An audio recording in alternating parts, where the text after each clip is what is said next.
quiero rápidamente dar los anuncios para esta semana. Esta semana pues tendremos una semana regular. Eso quiere decir que este martes se va a reunir el Ministerio de Jóvenes Adultos, el Ministerio de DEN, a las 7:30 de la noche. Por cierto, oremos por estos jóvenes porque hay un grupo de ellos que hoy está en el campamento Palabra de Vida y estarán regresando acá a Miami en esta tarde, ¿verdad? En un ratito más ellos están saliendo ya de regreso para acá. Oramos que haya sido un gran tiempo para ellos. El miércoles estamos acá con nuestro tiempo de estudio bíblico y oración y estamos estudiando el primer libro del profeta Samuel. Así que usted es bienvenido a participar de ese tiempo. Este jueves pues corresponde el tiempo de las mujeres. Es primer jueves del mes, así que a las 7:30 se reúne el Ministerio de Mujeres para tener su tiempo. El día viernes estamos, como es costumbre, con los hermanos en Los Robles a las 4 de la tarde. Luego a las 7:30 de la noche se reúne el Ministerio de Jóvenes acá en la iglesia y a las 8 de la noche el Ministerio de Padres que oran por sus hijos, que tenemos este tiempo de oración, ¿verdad? Tan lindo y tan fructífero allí en la carpa. Próximo domingo, pues serán nuestros servicios regulares, servicio de adoración en español a las 10 de la mañana, servicio de adoración en inglés a las 12 del mediodía y por supuesto todas nuestras clases de escuela dominical. Fuera de eso, solo quiero, perdón, se había olvidado esto, ¿verdad? El próximo sábado 7, pues queremos tener un picnic para la familia en el Tropical Park a partir de las 3 de la tarde. Ya el año pasado hicimos uno de estos picnics y fue un tiempo lindo. ¿Qué tiene que hacer? Pues solo tiene que ir para el Tropical Park a las 3 de la tarde y todos llevamos nuestras propias cositas, su sandwichito, su sodita, su sillita para sentarse, su balón para jugar. Tendremos juegos, tendremos cosas, ¿verdad? Y la intención es pasar un tiempo de familia allí, ¿verdad? Próximo sábado, 3 de la tarde. Fuera de eso, como les decía, quería tomar unos minutos antes de compartir la palabra de Dios en este día para también un poco pensar en todas las cosas, ¿verdad? Algunas personas me han abordado hoy sobre todos estos temas, todo lo que está pasando, todo esto que ha sucedido en las últimas horas. Y nada nos debe de asustar, ¿verdad? En ese sentido. Saben, hace entre 2350 años, 2500 años atrás, dentro del imperio persa hubo un hombre que quiso exterminar a los judíos, ¿verdad? ¿Conocen el nombre de ese señor?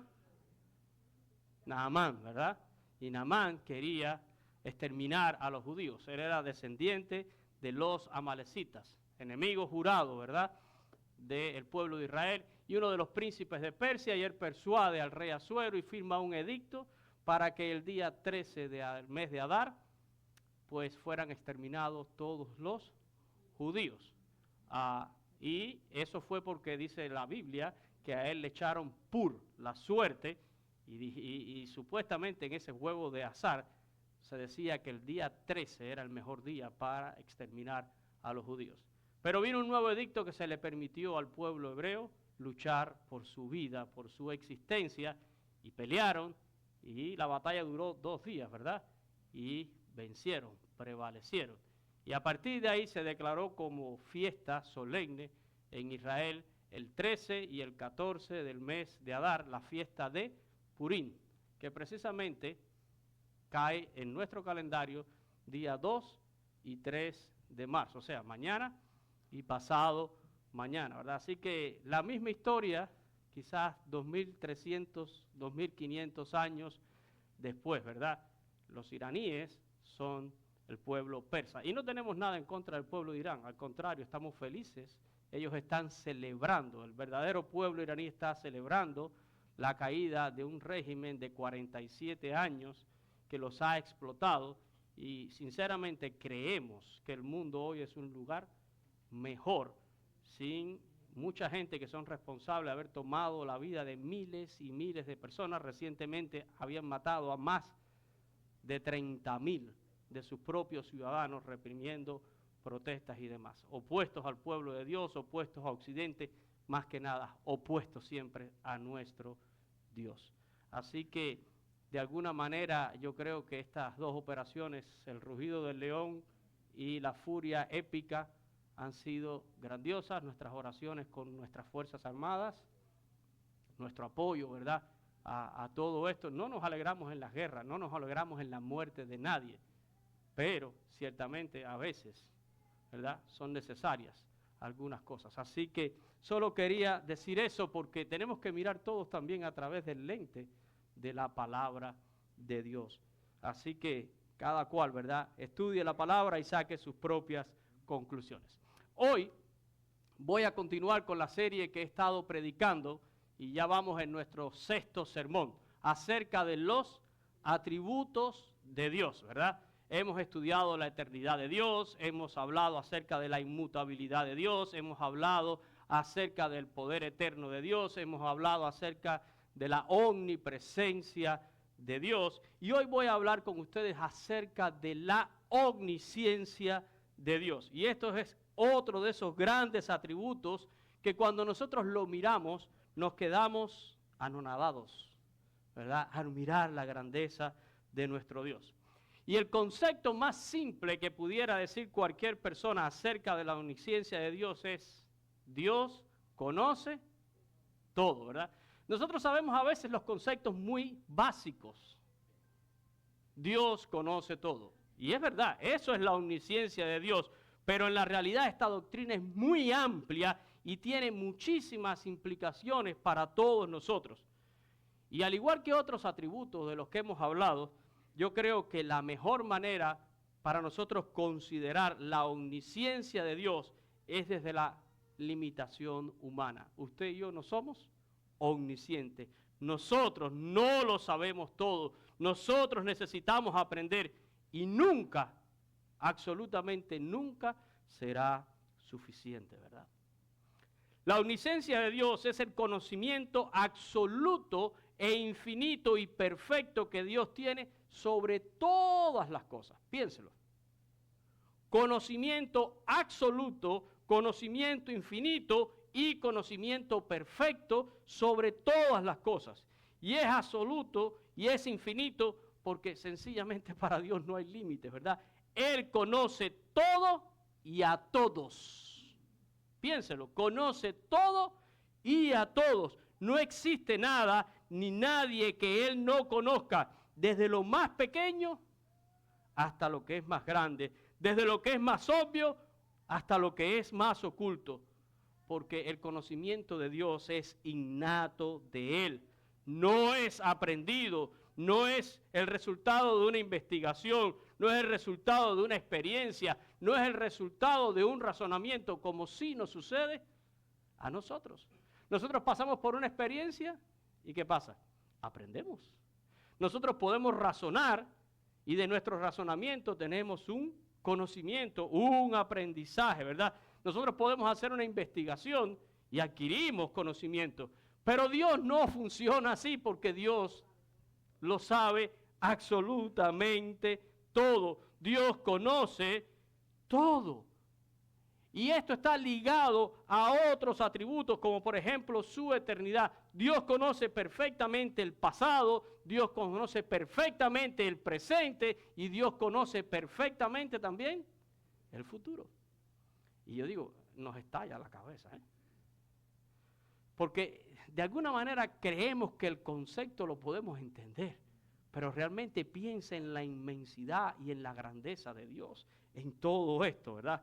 Él está siempre en perfecto balance, en perfecto equilibrio. Miren lo que dice la palabra de Dios en el Salmo 147, en el versículo 5. Dice, grande es el Señor nuestro y de mucho poder, todopoderoso, ¿verdad? Y su entendimiento es ¿qué? Es infinito. No tiene límites. La esencia de Dios es distinta a la esencia nuestra y por tanto la naturaleza de su conocimiento también es diferente. Dios no aprende. Dios no necesita aprender. ¿Por qué Dios no aprende? Porque Dios ya lo sabe todo, ¿verdad? La Biblia pregunta en muchos textos si alguien puede enseñar a Dios o incluso si alguien pudiera aconsejar a Dios. Y quiero que consideremos algunos de esos textos en esta mañana. Miren en el libro de Job, capítulo 21 y versículo 22. Miren lo que dice aquí. ¿Enseñará alguien a Dios sabiduría, juzgando Él a los que están elevados? ¿Habrá alguien que pueda enseñarle sabiduría a Dios? Cuando la Biblia exactamente lo que nos dice es que si alguno tiene falta de sabiduría, que se la pida ¿a quién? A Dios, porque Él da abundantemente y sin reproche para cada uno de nosotros. Nadie puede enseñar a Dios. Miren lo que dice Isaías en el capítulo 40, los versículos del 13 al 14. Dice, ¿quién enseñó al Espíritu de Jehová o le aconsejó enseñándole? Verso 14, ¿a quién pidió consejo para ser avisado? ¿Quién le enseñó el camino del juicio o le enseñó ciencia o le mostró la senda de la prudencia? ¿Quién? Nadie. Porque Él es Dios omnisciente. ¿Qué dice el apóstol Pablo en Romanos capítulo 11, versículos 33 y 34? Pablo dice, oh profundidad de la riqueza de la sabiduría y de la ciencia de Dios.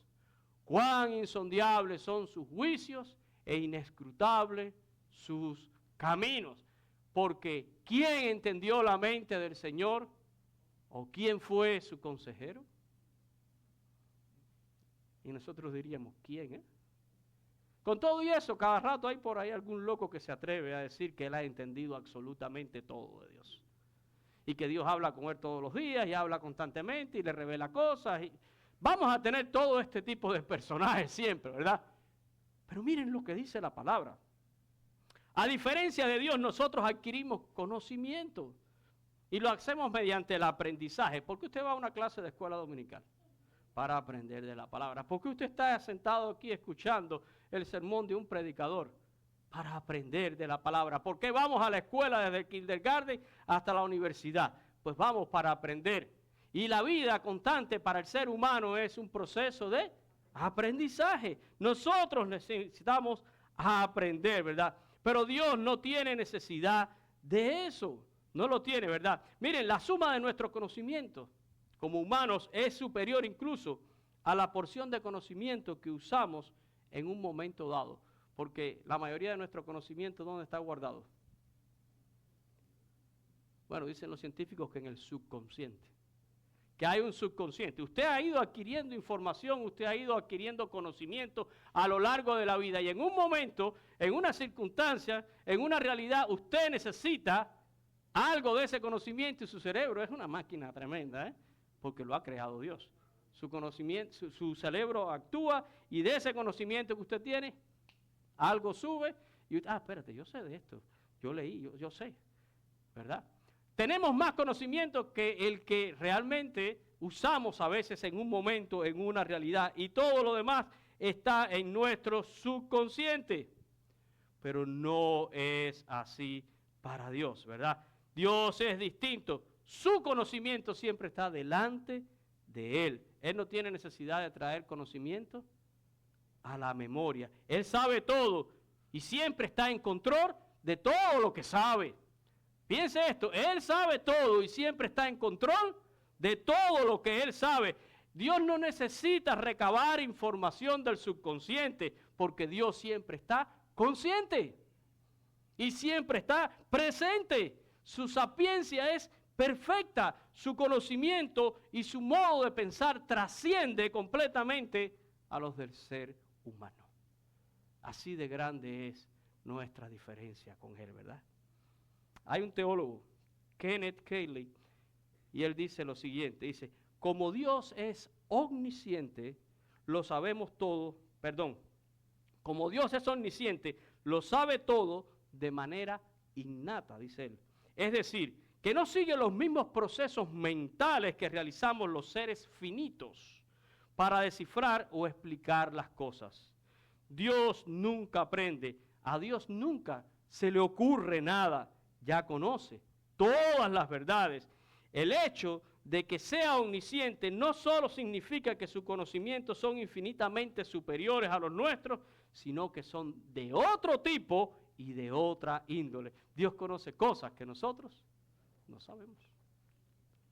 Dios conoce cosas que nosotros sencillamente no sabemos. Ahora, la omnisciencia de Dios no es simplemente un hecho teórico, ¿verdad? sino que tiene implicaciones para nosotros, porque Dios, al ser omnisciente, comprende profundamente las necesidades humanas. Piénselo. Si Dios es omnisciente, Dios sabe exactamente cuáles son mis necesidades. Y conforme a lo que Él sabe, entonces Dios ofrece consuelo. Entonces Dios ofrece seguridad, porque Él conoce tu situación, tu sufrimiento, tu pensamiento, aún lo más oculto que puede haber dentro de cada uno de nosotros. Así que yo creo que es un buen tiempo para que meditemos un poco en todas estas implicaciones, ¿verdad?, para nuestra vida, de tener un Dios que no solo es omnipresente, que no solo es eterno, que no solo es todopoderoso, sino también que lo sabe absolutamente todo. Porque una cosa, y piénselo, una cosa es que usted afirme que Dios lo sabe todo, y otra cosa muy diferente es que nos demos cuenta que Dios sabe todo de mí. Es muy fácil decir, Dios lo sabe todo. Pero cuando usted afirma que Dios lo sabe todo, usted está afirmando Dios también sabe todo de mí. Y ahí es donde a veces es como estar desnudos delante de Dios. Es como estar desnudos delante de Dios. No hay nada que le pueda ocultar. El conocimiento de Dios sobre ti es personal, es profundo, Él más Él, ¿verdad? Él, nadie más que Él, te conoce a ti mejor. Dios te conoce a ti mejor de lo que tú te conoces a ti mismo. Y eso es algo sorprendente. Yo no sé si a usted le ha pasado algo que usted se ha sorprendido de usted mismo y usted dice, yo jamás pensé que yo podía hacer esto, o sería capaz de aquello, o yo no sabía que esto estaba dentro de mí. Yo he escuchado personas decirme, tú no lo sabías, pero Dios sí lo sabe. Dios sabe más de ti que lo que tú sabes de ti mismo. Leamos ahí el Salmo 19, el versículo 12. Este es un salmo de David y David hace una pregunta y luego expresa un clamor. Miren qué interesante. Dice David, ¿quién podrá entender sus propios errores? Líbrame, dice David, de los que me son ocultos, ¿verdad? ¿Quién podrá entender sus propios errores? No son muchos los que reconocen a veces que están equivocados, ¿verdad? Porque la mayoría de los seres humanos, nuestra naturaleza caída, nos hace pensar que nosotros siempre tenemos ¿qué cosa? Y que el equivocado es el otro. El mundo entero está equivocado y yo estoy bien. Esa es la naturaleza humana. Con todo, algunas veces reconocemos algunos de nuestros errores, pero nuestra tendencia generalmente es, tú estás equivocado y yo estoy muy bien. El mundo está equivocado y yo estoy en lo correcto, ¿verdad? Pero ahí es donde David se da cuenta que su naturaleza caída le puede jugar una mala pasada. Yo no sé si usted lo considera, pero su naturaleza caída le puede jugar a usted una mala pasada. Cuando su naturaleza caída le hace pensar que usted es la última Coca-Cola fría en el desierto. Cuando su naturaleza caída le hace pensar que usted siempre está en lo correcto. Y usted defiende su posición a capa y espada. Pues David dice, ¿sabes qué? Líbrame. Señor, yo puedo estar equivocado. Líbrame de los errores que me pueden ser ocultos. Dentro de mí puede haber algo que yo no conozco, ¿verdad? Algo que me está haciendo entender más las cosas. Y yo necesito que alguien que me conoce a mí más que lo que yo me conozco, me ayude, me auxilie. Y por eso David clama a Dios y le dice, ayúdame de las cosas que me son a mí ocultas, ¿verdad? Dios lo sabe todo. La Biblia dice que ni un cabello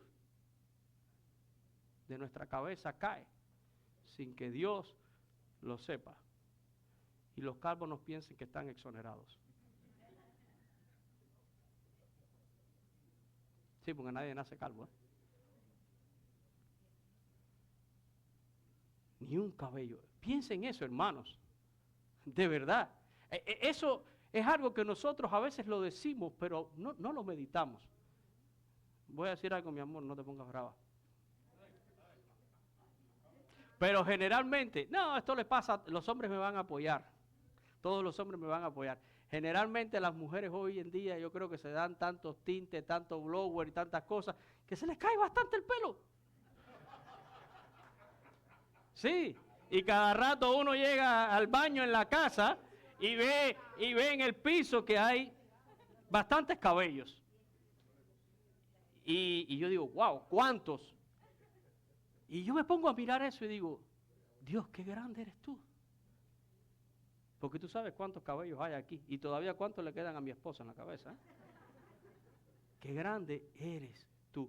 Pero no a mi esposa, sino a todas las personas, a todos los seres humanos. Cuán grande es el conocimiento de Dios. Es algo que verdaderamente nos deja abismados.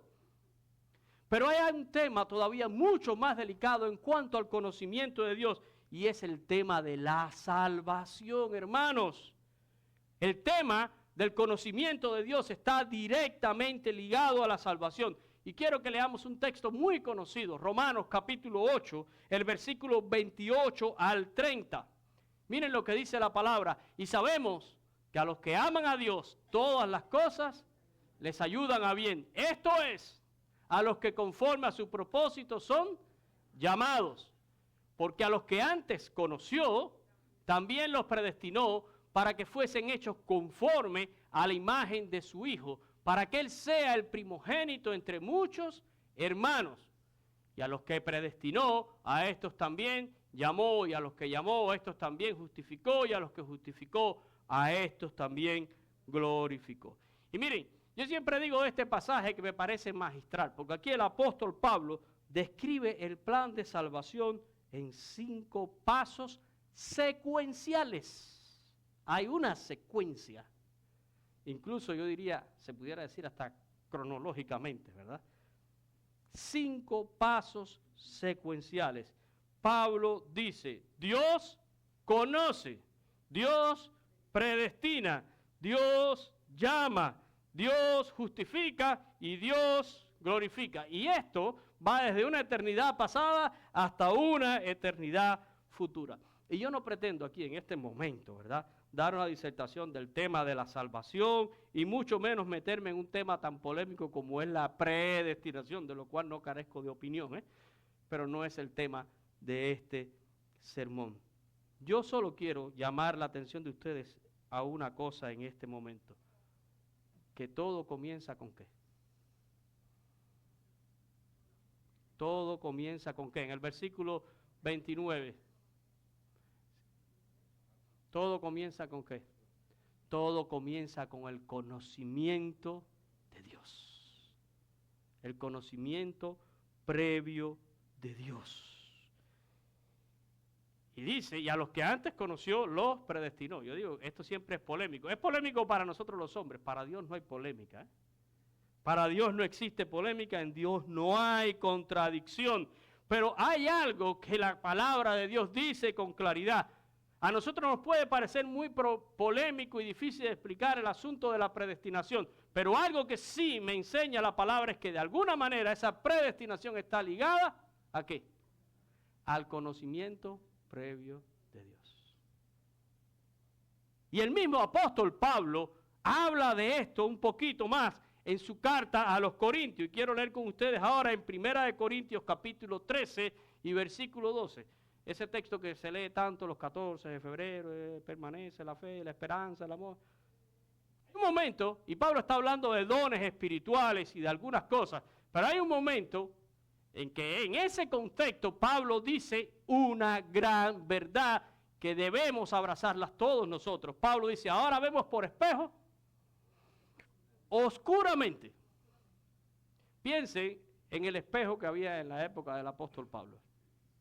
¿Qué sería? No es ese espejo lindo que usted tiene, ¿verdad?, de cristal en su habitación, en el baño, y a veces hasta con luces, y a veces hasta con aumento, para verse hasta la última arruga y la última pata de gallina, ¿verdad? No. En la época del apóstol Pablo, un espejo era una lámina, metal, pulida, podía ser de diferentes metales, y da un reflejo, ¿verdad? Pero no era nítido. No era nítido. Pablo dice, ahora vemos por espejos oscuramente, Más entonces, y ese entonces se refiere a la manifestación de Cristo Jesús, ¿verdad? La consumación de nuestra salvación. Entonces, ese día, ¿qué pasará? Lo veremos cara a cara. Pablo repite, ahora conozco en parte. Nuestro conocimiento es limitado, pero entonces, ese día, en ese momento, conoceré, ¿qué cosa? ¿Puede decirme usted cómo lo conoció Dios a usted? Pero yo sí sé que Dios me conoce. Yo sí sé que Dios le conoce. ¿Cómo me conoció Dios? ¿Cómo me miró Dios? ¿Qué sabe Dios de mí? Bueno, yo sé que lo sabe todo. Pero es algo tan maravilloso que tengo que decir como Pablo. Yo de esto puedo hablar como verme en un espejo oscuramente. Nuestro conocimiento en esto es tan limitado. Ahora yo tengo una idea del asunto, pero no es una idea nítida, ¿verdad? Ese día, dice Pablo, yo conoceré como fui conocido. ¿Cómo es que fui conocido? Pero ciertamente la salvación de alguna manera está ligada al conocimiento de Dios. Y miren, decir otra cosa es especular. Deuteronomio capítulo 29, versículo 29, un texto que todo el mundo también conoce, dice, las cosas secretas pertenecen ¿a quién? A Dios. Mas las que son reveladas son para nosotros. ¿Qué son las cosas reveladas? Lo que está aquí. Lo que está aquí. Son para nosotros, para nuestros hijos, para siempre, para que cumplamos todas las palabras de esta ley. Era lo que estaba diciendo Moisés en aquel momento, ¿verdad? Refiriéndose a la ley de Dios.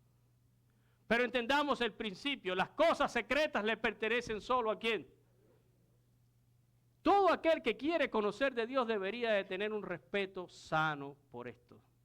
Nuestro conocimiento es hasta donde Dios se ha querido revelar. Más allá, Él se lo guarda para Él. Y yo creo que yo no puedo conocer a Dios como Dios me conoce a mí. Un día lo conoceré cara a cara. Un día. Pero por ahora veo por espejo oscuramente. Yo no puedo pretender eso. Y hay tantas personas que no respetan el límite de la revelación de Dios y quieren conocer de Dios más que lo que Dios se ha dado a conocer, ¿verdad? Me gustaría que leyéramos en Juan, en el capítulo 2, los versículos del 23 al 25, para seguir hablando acerca del conocimiento de Dios y la salvación. Miren este texto, vamos a leer los 3 versículos. Dice, estando en Jerusalén en la fiesta de la Pascua, muchos creyeron en su nombre viendo las señales que hacía.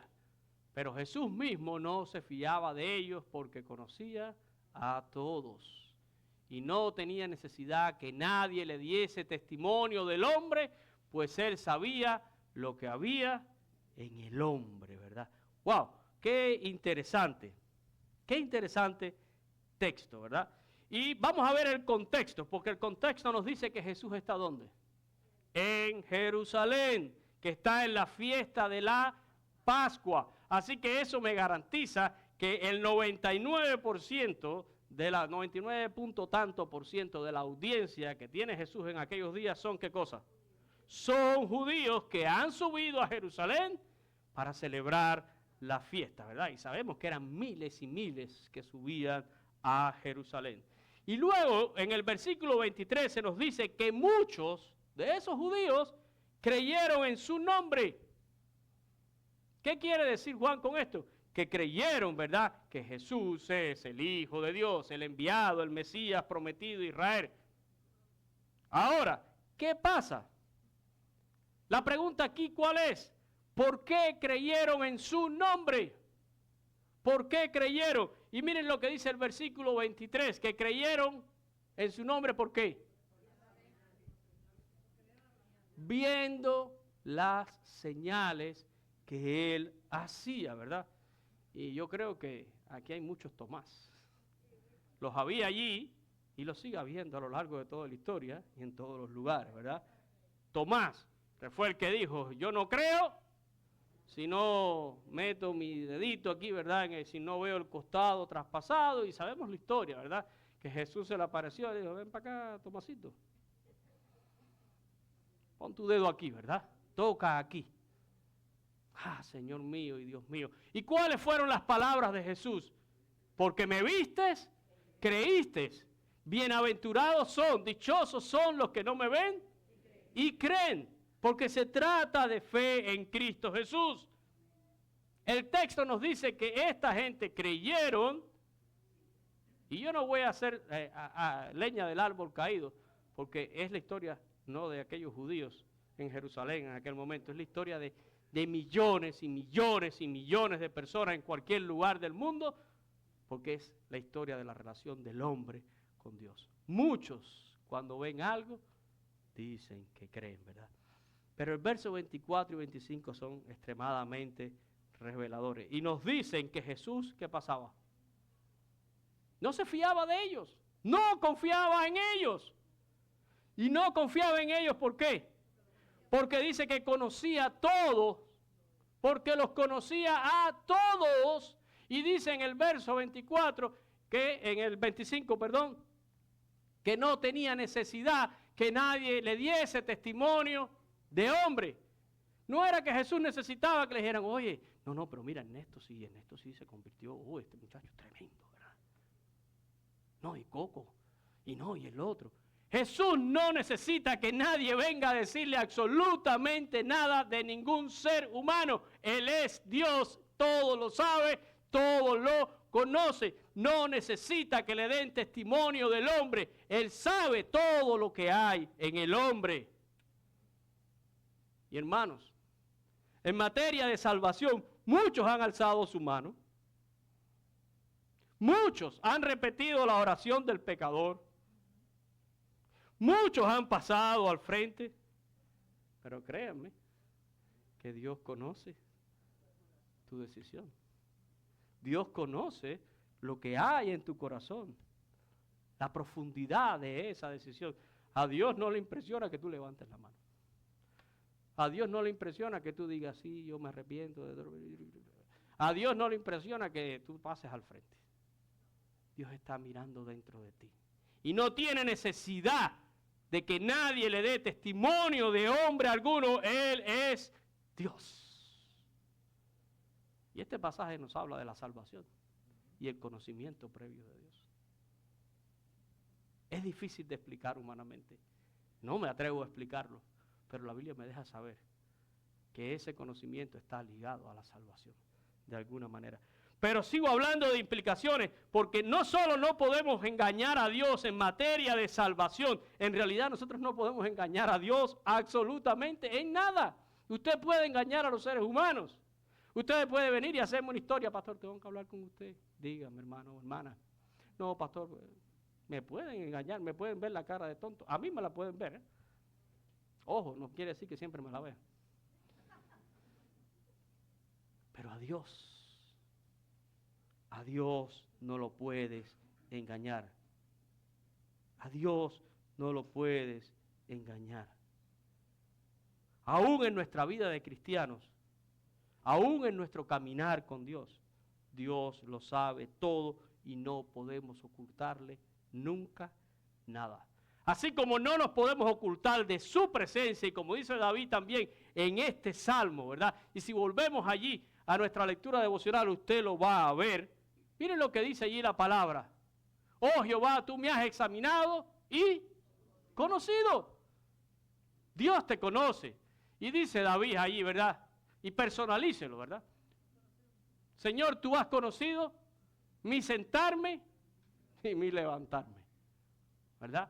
Has entendido desde lejos mis pensamientos. ¿Se recuerdan que hablábamos de ese texto en el libro del profeta Jeremías? ¿Es Dios solamente Dios de lejos o también de cerca? ¿O no es también Dios de lejos? Desde lejos, tú has entendido mis pensamientos.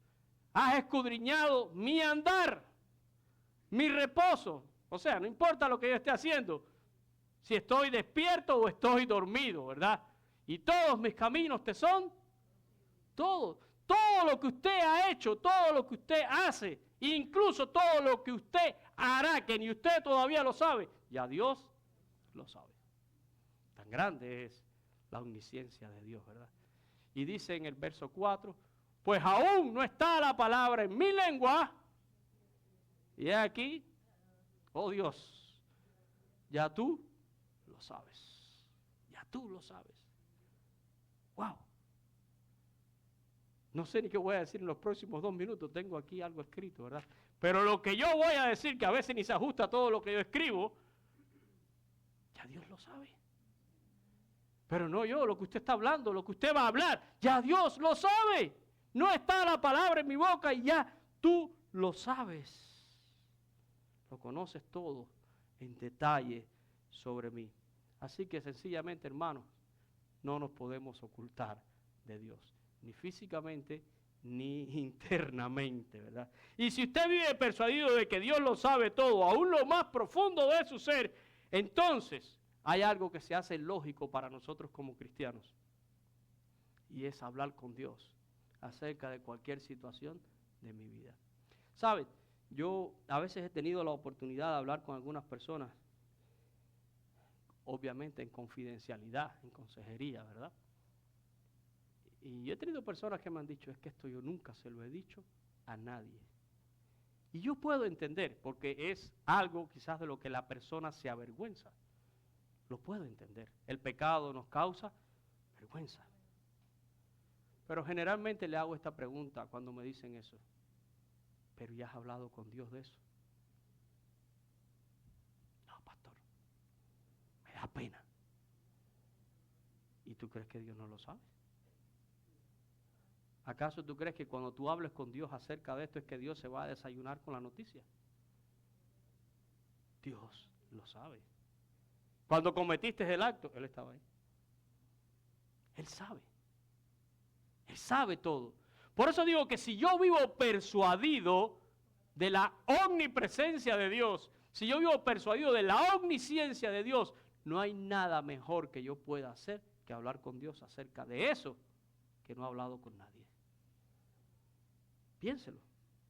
Porque Dios no se está enterando. Él lo sabía. Él sabe lo que tú sientes. Él sabe lo que tú estás pensando al respecto. Pero incluso Él sabe lo que va a pasar al respecto. Porque Él conoce pasado, presente y futuro. Así que, ¿de quién mejor tú puedes tener una perspectiva de tu problema que no sea de Dios? Hace muy lógico que entonces nosotros hablemos con Dios.